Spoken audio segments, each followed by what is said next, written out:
Good morning, class 7th students. Welcome back to your social studies classes. And we are studying chapter number 7 in your subject, and that is from the unit of what? History. ठीक है, history से हम लोग chapter number 7 पढ़ रहे हैं ना. इसका नेम क्या है चैप्टर नंबर 7 का? Towns, traders and crafts persons. ठीक है, तो इसमें हम लोग शहरों के बारे में जान रहे हैं कि मेडिवल इंडिया में कैसे शहर होते थे, कैसे वहाँ पे व्यापार किया जाता था, और जो लोग होते थे, जो व्यापारी होते थे, क्राफ्ट्स पर्सन्स वो लोग होते हैं जो अपने क्राफ्ट का इस्तेमाल करते हैं और नई नई चीज़ों को प्रोड्यूस करते हैं, मैन्युफैक्चर करते हैं. तो जैसे कि हो गया कारपेंटर हो गया, है ना, बिल्डिंग बनाने के लिए हो गया, पेंटर्स हो गए, ये सब कौन है? क्राफ्ट्स पर्सन्स है. पॉटरी जो मेकिंग करते हैं वो भी क्या है? क्राफ्ट्स पर्सन्स है. तो इन सब चीज़ों के बारे में हम लोग पढ़ रहे थे. तो सारे बच्चे पेज नंबर 103 पे आ जाएं. 103. चलो, तो हम लोगों ने एडमिनिस्ट्रेटिव टाउन्स के बारे में पढ़ लिया था, और आज हम लोग क्या पढ़ने वाले हैं? कमर्शियल टाउन्स के बारे में. तो कमर्शियल टाउन्स के बारे में क्या जानते हो? कमर्शियल टाउन्स हम लोग किन टाउन्स को बोलेंगे? जहां पे व्यापार होता होगा, है ना, क्योंकि कॉमर्स मतलब क्या होता है? बिजनेस. चलो, कमर्शियल टाउन्स में जो फर्स्ट टाउन था वो क्या है? Trading towns. Trading towns, trading मतलब बिजनेस, जहां पर सामान की बेच खरीद होती होगी. Buying and selling of goods जहां पे होगा वो क्या हो जाएंगे? Trading towns. चलो, routes taken by traders were called trade routes. ठीक है, तो वो रूट्स जिसके तहत जो ट्रेडर्स थे, जो व्यापारी थे, वो अपना सामान ले आते होंगे, ले जाते होंगे, उनको हम लोग ट्रेड रूट्स के नाम से जानते हैं.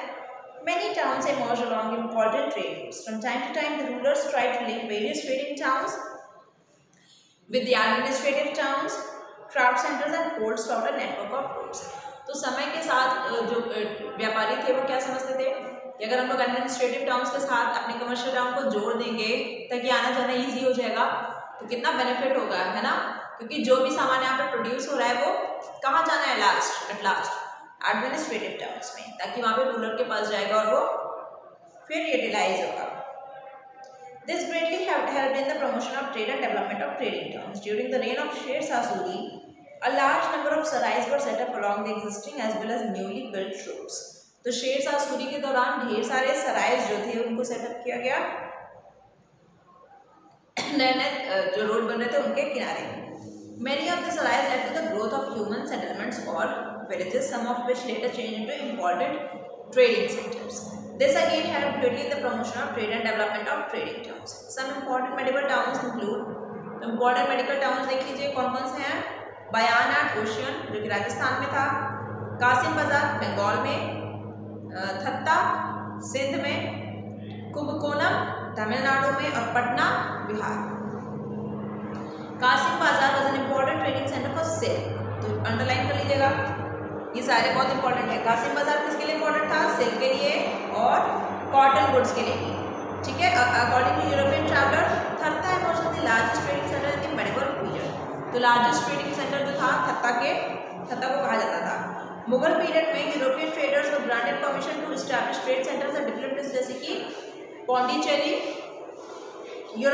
मुगल पीरियड में जो यूरोपियन ट्रेडर्स आए, यूरोप से जो लोग आए ट्रेड करने के लिए, व्यापारी आए हमारे यहाँ व्यापार करने के लिए, तो उनको कौन सी जगह दिया गया? पौंडीचेरी, सूरत, बॉम्बे, कलकत्ता, मसूलीपट्टनम और मद्रास. ठीक है, चलिए टाउन्स ऑफ क्राफ्ट्स पहले ये towns of crafts.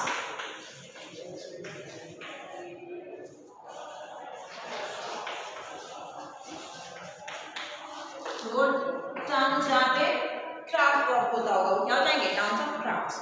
Some commercial towns were centers of craft. Usually each such town became famous for one particular craft. एक टाउन जो था वो पर्टिकुलर क्राफ्ट के लिए फेमस था. जैसे कि फिरोजाबाद और मिर्जापुर में उत्तर प्रदेश में जो है, यहाँ पे सबसे ज़्यादा आज भी सबसे ज़्यादा बैंगल्स मैन्युफैक्चर होती हैं एंड कार्पेट्स रेस्पेक्टिवली. देखिए, फिरोजाबाद में बैंगल्स और मिर्जापुर में कार्पेट्स. अंडरलाइन कर लीजिए, वेरी इंपॉर्टेंट.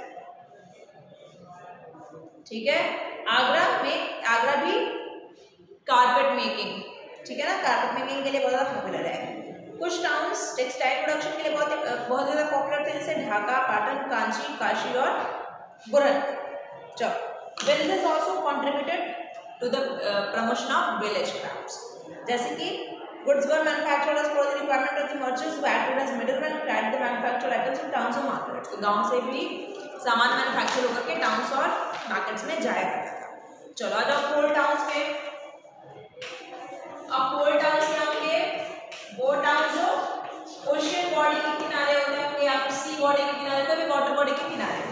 तो देखो port towns emerge to meet the needs of India's overseas trade. Overseas मतलब समुद्र को लांग करके जो दूसरे कंट्रीज में हम लोग जाते हैं ना व्यापार करने के लिए, इसलिए इसको ओवरसीज ट्रेड बोलते हैं। With south east Asian, west Asian और यूरोपियन कंट्रीज के साथ हमारा व्यापार उस दौरान होता था। ऐसे टाउन्स को हम लोग कहाँ पे डेवलप हुए? ऐसे टाउन्स ईस्टर्न और वेस्टर्न कोस्ट ऑफ इंडिया, क्योंकि ईस्टर्न और वेस्टर्न कोस्ट में दोनों तरफ क्या है? कोस्टल एरिया है। This is the eastern Ghats और वेस्टर्न घाट्स मैंने पढ़ा है ना। This is the place where the British traders set up their first trading outpost. देखो Cambay and Broach were the two important port towns of Gujarat. Underline कर लीजिए, कैम्बे और बैरोच ये दोनों टू इंपॉर्टेंट टाउन्स थे गुजरात में। गुजरात क्या है? कोस्टल एरिया है। India had several other significant, जैसे कि दाभाल, भटकाल, बासेन कोंकण कोस्ट पे मिल जाएगा ये आपको, कोचिन, कलिकट मालाबार कोस्ट पे, और मसूलीपट्टनम, सुनारगांव, चित्तौड़गढ़, सतगांव ये सब लॉन्ग ईस्टर्न कोस्ट पे। तो ये हो गया आपके पोर्ट टाउन्स। चलो British traders trade set up first trading outpost in Surat, Gujarat. देखो जो ब्रिटिश ट्रेडर्स थे, ये देखिए ब्रिटिशर है, कैप लगाया हुआ है इस तरीके से, और ये इंडियन है। तो ब्रिटिशर ने the British traders set up their first trading outpost in Surat, Gujarat. Surat Gujarat में सबसे पहले इन लोगों ने अपना ट्रेडिंग सेंटर बनाया था। अंडरलाइन कर लीजिए, वेरी इंपॉर्टेंट। चलिए All the port towns were connected with the craft and trading center. Port towns को किससे कनेक्ट किया गया? Craft and trading center से manufactured goods as well as raw materials were imported and exported through these centers. चलो pilgrimage towns and temple towns के बारे में समझो आप। ये किस तरीके के थे? जहाँ पे pilgrimage या फिर इसको क्या बोलोगे? Temple towns, जो मंदिरों के पास जो बनाए गए होंगे जो शहर, वो क्या हो गए? पिलग्रिमेज और टेम्पल टाउन्स। क्या लिखा है? Pilgrimage towns grew around the places of pilgrimage, जहाँ पूजा होती थी। जैसे कि famous towns of Prayag, Prayag जो हमारा जो इलाहाबाद के जो हम इलाहाबाद जो है वो जो इलाहाबाद जो प्रयागराज अब बन गया, उसको प्रयाग के नाम से भी जानते हैं, और काशी जिसको वाराणसी के नाम से हम लोग जानते हैं, भी developed as pilgrimage towns in ancient India. ठीक है, तो संगम की वजह से जो प्रयागराज था उसको पिलग्रिमेज टाउन कहा गया, और काशी में भगवान शंकर है ना, भगवान विश्वनाथ, तो उनके वजह से पिलग्रिमेज टाउन कहा गया। A number of pilgrimage towns came into existence even during the medieval period. ऐसे जो टाउन्स थे usually developed around the shrines of some famous Sufi and Sikh saints. For example, जैसे city of Ajmer emerged around the shrine of Sufi saint Khwaja Moinuddin Chishti. तो Sufi Saint थे ख्वाजा मोइनुद्दीन चिश्ती, और इसलिए city of Ajmer भी क्या बन गया? Pilgrimage town. सिख श्राइन जो थे हरमंदर साहिब पंजाब, इनकी वजह से एक नया सिटी बना जिसको हम लोग अमृतसर के नाम से जानते हैं। तो shrine of Sufi saint Khwaja Moinuddin Chishti देखिए यहाँ पे बना हुआ है। Medieval saw a significant increase in the temple building activities. तो मेडिवल पीरियड में मंदिर बनवाए गए ज़्यादा, specially in south India. South India में बहुत ज़्यादा बनाए गए। पल्लवा रूलर्स ने बहुत सारे टेम्पल्स बनवाए। ठीक है, टेम्पल्स में रॉयल पैट्रोनेज को रखा गया during the Chola period. They became centres of various religious activities. ठीक है, वहाँ पर बहुत सारे रिलीजियस एक्टिविटीज होते थे, including rituals and festivals. During the festivals devotees from other places visited the temples. Their presence created demand for various things and services. This stressed the need for a large number of priests. तो इसकी वजह से जो लोग थे festivals के दौरान इन सब मंदिरों में जाया करते थे, तो इसकी वजह से ज़्यादा से ज़्यादा पंडित लोगों की, वर्कर्स की, जो मंदिर में काम करेंगे, वेंडर्स जो प्रसाद वगैरह बेचेंगे, इन सब लोगों की बहुत ज़्यादा डिमांड बढ़ गई। ऐसे लोग टेम्पल के अराउंड सेटअप होने लगे, मंदिर के अराउंड, और इस वजह से टेम्पल टाउन्स का भी ग्रोथ हुआ। जब लोग सेटअप होंगे तो क्या होगा? लोग जो लोग हम जैसे लोग हैं जो मंदिर जा रहे हैं, तो उनको क्या चाहिए? वहाँ पे प्रसाद चाहिए, तो इसलिए वेंडर्स वहाँ पे सेटअप हो गए। पंडित जी चाहिए पूजा कराने के लिए, तो पंडित जी लोग भी सेटअप हो गए, है ना। और जो लोग मंदिर का देखभाल करते हैं, उसमें झाड़ू वाड़ू कैसे करेंगे, सफाई कैसे करेंगे, वैसे लोग भी चाहिए। नहीं तो मंदिर साफ सुथरा नहीं रहेगा तो कैसे कोई जाएगा। तो ऐसे लोग वहाँ पे बसने लगे। देखो कैलाशनाथ टेम्पल कांची में, build during the Pallava period. चलो सम ऑफ द टेम्पल्स जो कि साउथ इंडिया में बनाई गई थी under the patronage of Chola rulers. The temples were granted large stretches of land in which they promoted agriculture। अब ऐसे temples तो जो थे यहाँ पे भारी भारी मात्रा में जमीन भी थी और वहाँ पे एग्रीकल्चरल और अदर ऑक्यूपेशनल एक्टिविटीज हुआ करती थी और उनसे भी पैसा आता था। Temples also served as the center of learning। All these factors together contributed to the rapid growth of temple towns। Temple towns का क्या होने लगा, ग्रोथ होने लगा। मदुरई, कांची, तंजावुर, ये सब क्या है, साउथ इंडियन टेम्पल टाउन्स के एग्जाम्पल हैं। History reveals Firozabad is a town situated in the western part of UP. तो वेस्ट यूपी में फिरोजाबाद एक टाउन है। It is the chief producer of glass bangles in the country. तो सबसे ज़्यादा हमने पहले बताया आपको, सबसे ज़्यादा मात्रा में जो चूड़ियाँ बनाई जाती हैं, चूड़ियाँ जो पहनते हैं हम लोग, है ना, लेडीज़ पहनती हैं चूड़ियाँ, तो वो बैंगल सेंटर जो है फिरोजाबाद है, वहाँ पे सबसे ज़्यादा चूड़ियाँ बनाई जाती हैं। चलो अब देखो फाउंडेड सिटीज, कौन कौन सी सिटीज को फाउंड किया गया।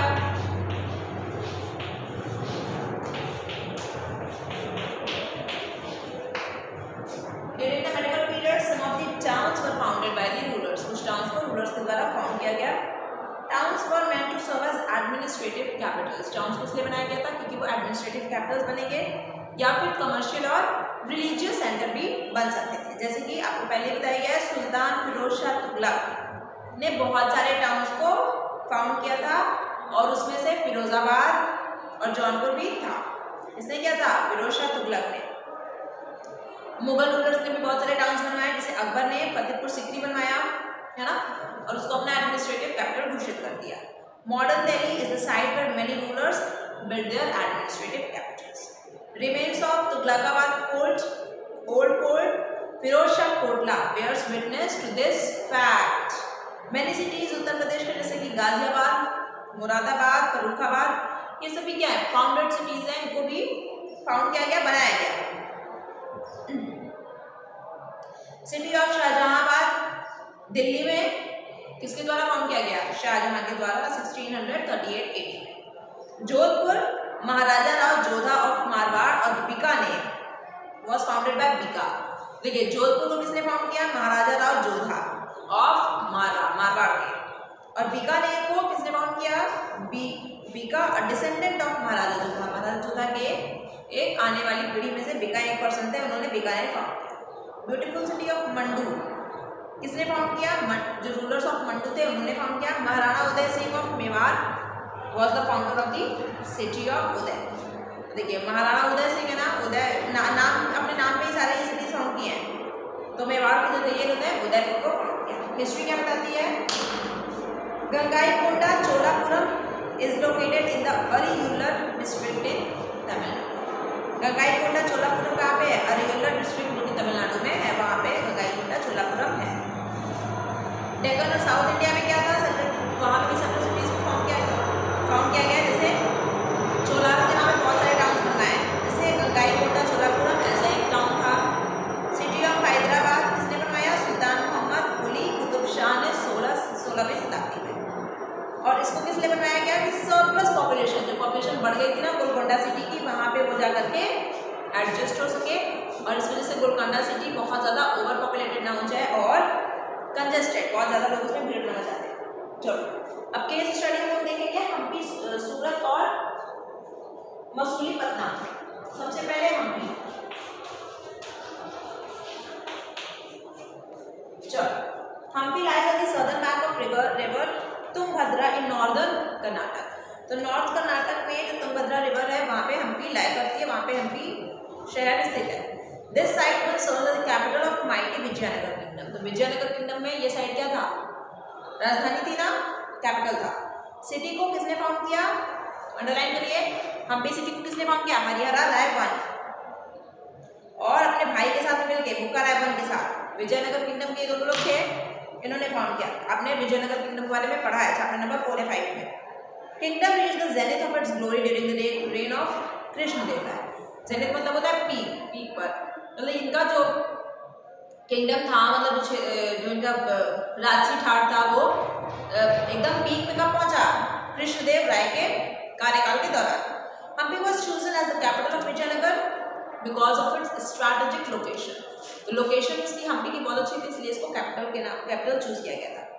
देखिए सिटी किस तरीके से बनी हुई है, तुंगभद्रा रिवर से नॉर्थ की तरफ से, और रिमेनिंग 3 साइड जो है रॉकी ग्रेनाइट क्लिफ्स की वजह से वो घिरी हुई है, इसलिए वहां पे जल्दी कोई आक्रमण नहीं कर सकता। ज्यादा से ज्यादा जो विजयनगर के बारे में इंफॉर्मेशन हमें मिलती है वो कहाँ से मिलती है, फॉरेन ट्रैवलर्स जो इस किंगडम में आए थे भ्रमण करने के लिए। उनमें से सबसे ज्यादा फेमस कौन है, डोमिंगो पाइस जो पुर्तगाल से आए थे, पोर्टुगल से, ठीक है, अब्दुल रजाक पर्शिया से आए थे, निकोलो कॉन्टी जो कि इटली से आए थे, ठीक है।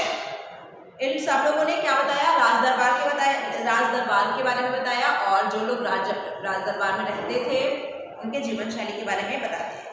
इन लोगों के अनुसार क्या होता है, Hampi was a prosperous city, Hampi में बहुत अच्छा काम होता था, प्रॉस्पेरस था, गरीबी नहीं थी।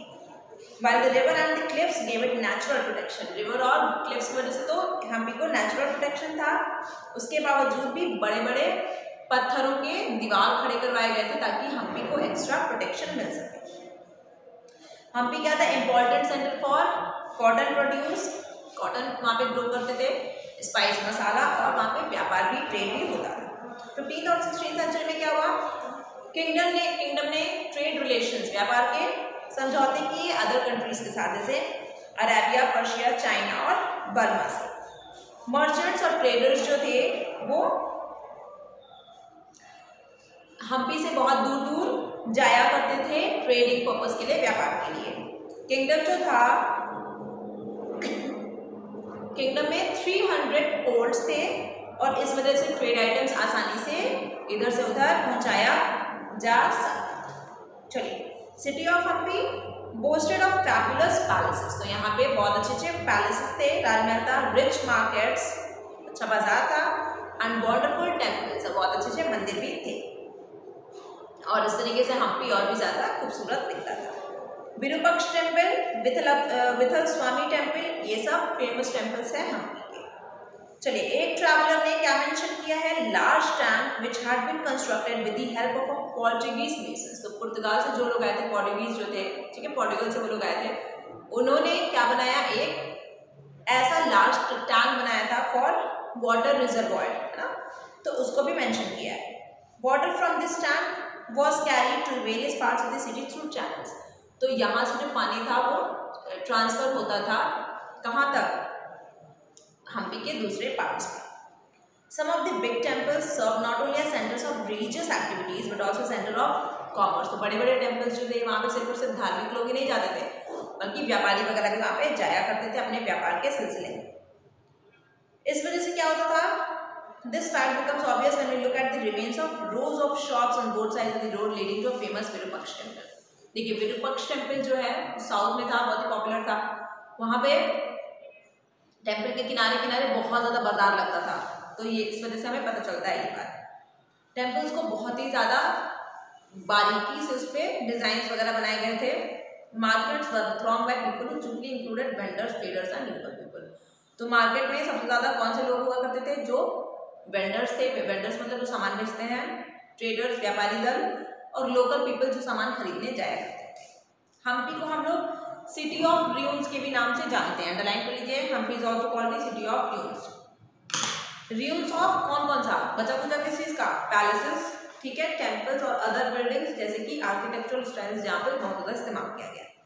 टेम्पल्स को किस स्टाइल बनाया गया, द्रविडियन स्टाइल ऑफ आर्किटेक्चर में। आपको पता है Dravidian style of architecture southern India में पॉपुलर था। Beautiful domes, wonderful arches, pillared halls, niches for accommodating sculptures, ये सब मेन फीचर्स थे रॉयल कॉम्प्लेक्स के, जहाँ पे रॉयल घराने के लोग रहा करते होंगे। अदर फीचर्स क्या थे, well plan gardens, orchard marked with sculpture patterns like corbels and lotus. Orchard मतलब आंगन, ठीक है। City was well fortified and lofty walls raised for this purpose can still be seen through though in views. देखिए, हम्पी शहर जो है इस time पे तो पूरी अच्छी तरीके से वैसे दिखेगा नहीं, जब उस टाइम पे दिखता होगा, लेकिन जो बचा खुचा जो भी र्यून्स है वहाँ पे जिससे हम देख के समझते हैं, तो अभी भी हमें ये देखता है कि वहाँ पे जो दीवार वगैरह बनती थी उस दौरान वो बहुत ऊंची ऊंची थी। एक और इंटरेस्टिंग चीज क्या होती है, massive walls is that no mortar और cementing agent was used in their construction. इतने बड़े बड़े जो दीवार बनाए जाते थे उसमें कोई भी सीमेंट वगैरह का प्रयोग नहीं होता था, वो सब they were simply made by interlocking blocks of stone. वो दीवार कैसे उठाते थे, अलग अलग जो पत्थर हुआ करते थे, पत्थर को ब्लॉक कर करके दीवार बड़े से बना देते थे। सिटी ऑफ हम्पी जो था उसमें वेरियस रिलीजियस और कल्चरल एक्टिविटीज भी होती थी, जैसे कि टेम्पल्स के पास तो ऐसी एक्टिविटीज हमेशा होती थी। One of the archaeological findings हमें क्या पता चलता है कि Hampi is the Mahanavami platform. In those days the famous Navratri festival was known as Mahanavami. तो नवरात्रि फेस्टिवल को उस दौरान हम लोग महानवमी के नाम से जानते थे और हम्पी में महानवमी धूमधाम से मनाया जाता था। During the celebration of this festival जो राजा थे, members of the royalty and nobility, वो क्या देखते थे, म्यूजिक देखा करते थे और डांस परफॉर्मेंसेस देखा करते थे किसी भी प्लेटफॉर्म पे। मोस्ट पॉपुलर डांस उस दौरान कौन से लोग करते थे, टेम्पल डांसर्स करते थे जिनको हम लोग देवदासीज के नाम से जानते हैं। King also welcome his guest, राजा थे वो अपने गेस्ट को वेलकम करते थे, उनसे गिफ्ट्स को रिसीव करते थे from subordinate Kings on the platform. और जो उनसे नीचे राजा थे या फिर बराबर जो लोग राजा को जो आमंत्रित करते थे उनसे वो गिफ्ट्स वगैरह लेते थे। देखिए beautiful crafted pillars of a temple at Hampi, मंदिर में ब्यूटीफुल क्राफ्टेड पिलर्स आप देख रहे हो ना हम्पी का। देखो मोस्ट पावरफुल विजयनगर किंग, सबसे इंपॉर्टेंट और सबसे मोस्ट पावरफुल विजयनगर किंगडम में जो राजा हुए उनका नाम क्या था, कृष्णदेव राय। पढ़ चुके आप लोग। उनकी मृत्यु कब हुई, 1530 AD में। After his death kingdoms glory did not last. अब वो जब मर गए तो उसके बाद किंगडम को बहुत अच्छे से इनके सक्सेसर्स ने नहीं संभाल पाए वो लोग। हम्पी फेल, हम्पी गिर गया और क्या हो गया, 1565 में खत्म हो गया। Following the defeat of Vijayanagar kingdom by the combined might of Golconda, Ahmednagar और बीजापुर। तो देखिए गोलकोंडा, अहमदनगर और बीजापुर के किंगडम दोनों मिल गए, तीनों मिल गए आपस में। तीनों जो जहाँ पे ये लोग रहते थे गोलकोंडा में, अहमदनगर और बीजापुर में जो लोग रहते थे इन तीनों लोगों ने मिल करके किस पे आक्रमण कर दिया, कृष्णदेव राय के हम्पी पर आक्रमण कर दिया। इस वजह से हम्पी क्या हो गया, बर्बाद हो गया। देखिए र्यूइंस ऑफ हम्पी में हम्पी उतना अच्छा नहीं दिख रहा है, लेकिन ये अपने आप में बहुत ही अच्छा शहर होता होगा। चलो तो ये हम्पी के बारे में कैसे स्टडी पढ़ा, सूरत, मसूलीपट्टनम, इसके बारे में हम लोग next part of this chapter में पढ़ेंगे। Indian crafts, traders, big and small, new traders and town की next part of this chapter में पढ़ेंगे। Okay class, thank you.